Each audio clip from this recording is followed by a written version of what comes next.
شروع کروں گا فلسطین کے حوالے سے.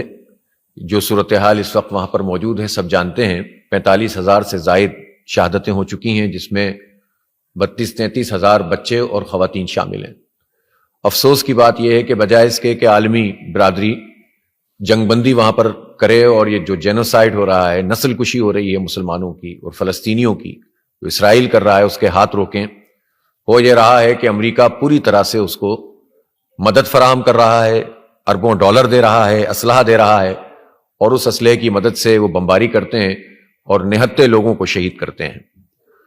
ڈونلڈ ٹرمپ، جس نے ابھی چارج بھی نہیں سنبھالا ہے، ایک بہت بڑی دھمکی اس نے دی ہے اور یہ کہا ہے کہ اگر ڈونلڈ ٹرمپ کے چارج سنبھالنے تک وہاں پر یرغمالیوں کو رہا نہیں کیا گیا تو ایک طرح سے اس نے یہ دھمکی دی ہے کہ اس کے شدید کانسیکوینسز ہوں گے، اور پورے گلف کو اس نے دھمکی دی ہے کہ بھرپور کارروائی کی جائے گی. گویا ڈونلڈ ٹرمپ خود اپنی امریکی طاقت کے ذریعے سے براہ راست لا اینڈ آرڈر کو تباہ کرنے اور قتل عام کو فروغ دینے میں کردار ادا کرنے کا اعلان کر رہے ہیں، جو انتہائی قابل مذمت ہے. اور ہم پورے عالمی طور پر جتنے لوگ بھی باضمیر انسان دنیا میں موجود ہیں ان کی طرف سے ڈونلڈ ٹرمپ کے اس بیان کی ہم مذمت کرتے ہیں. کسی صورت میں بھی یہ جینوسائیڈ اب آگے نہیں بڑھنا چاہیے، لیکن اسرائیل کی کوئی طاقت نہیں ہے سوائے اس کے کہ امریکہ کی پشتیبانی اس کو حاصل ہے.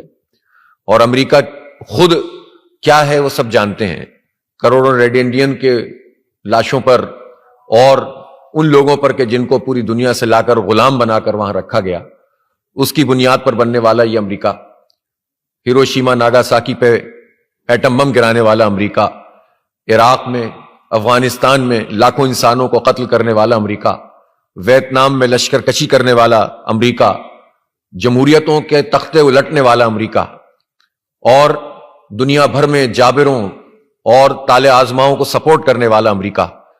قتل عام جس کی بنیاد میں شامل ہو وہ امریکہ اگر یہ کہتا ہے کہ ہاسٹیجز کو رہا کیا جائے. یہ ہاسٹیجز کیا صرف یرغمالی جو ہیں وہ ایک مسئلہ ہے؟ وہ 45,000 انسان نہیں ہے جن کو اسرائیل نے قتل کیا ہے.